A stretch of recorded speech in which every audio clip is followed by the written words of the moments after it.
ક્ષેત્રમાં ત્રિવેણી સંગમ પર ગંગા દશેરાની ભક્તિમય ઉજવણી કરવામાં આવી।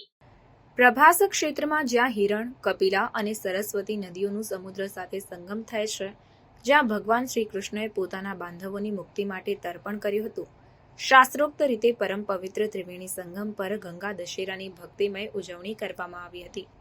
ત્રિવેણી સંગમ ખાતે ગંગા માતાની અવતરણ પૂજા કરવામાં આવી। ગંગા અવતરણનું આવું જ પાવન દ્રશ્ય સર્જવામાં આવ્યું હતું।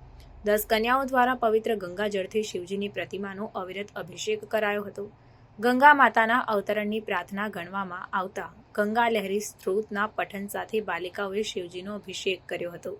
નિર્મળ ગંગાજળ કળશમાંથી શિવજીની જટાઓ થકી પૃથ્વી પર પડે અને જલાધારી દ્વારા તે જળ ત્રિવેણીમાં સમાય તેવું ઉત્તમ આયોજન સોમનાથ ટ્રસ્ટ દ્વારા કરવામાં આવ્યું હતું। સોમનાથ ટ્રસ્ટના ટ્રસ્ટી જે.ડી. પરમાર, ગીર સોમનાથ જિલ્લા કલેક્ટર ડી.ડી. જાડેજા, વેરાવળ સોમનાથ નગરપાલિકા પ્રમુખ પલ્લવીબેન જાની સહિતના મહાનુભાવો તેમજ સામાજિક અગ્રણીઓ દ્વારા શિવજીની પ્રતિમાની તેમજ ત્રિવેણી માતાની શાસ્ત્રોક્ત વિધિ વિધાન સાથે પૂજા કરવામાં આવી હતી।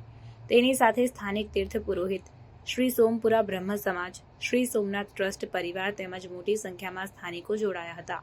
સંધ્યાકાળે ત્રિવેણી માતાની મહાઆરતી કરવામાં આવી હતી, જેમાં બહોળી સંખ્યામાં શ્રદ્ધાળુઓ જોડાયા હતા।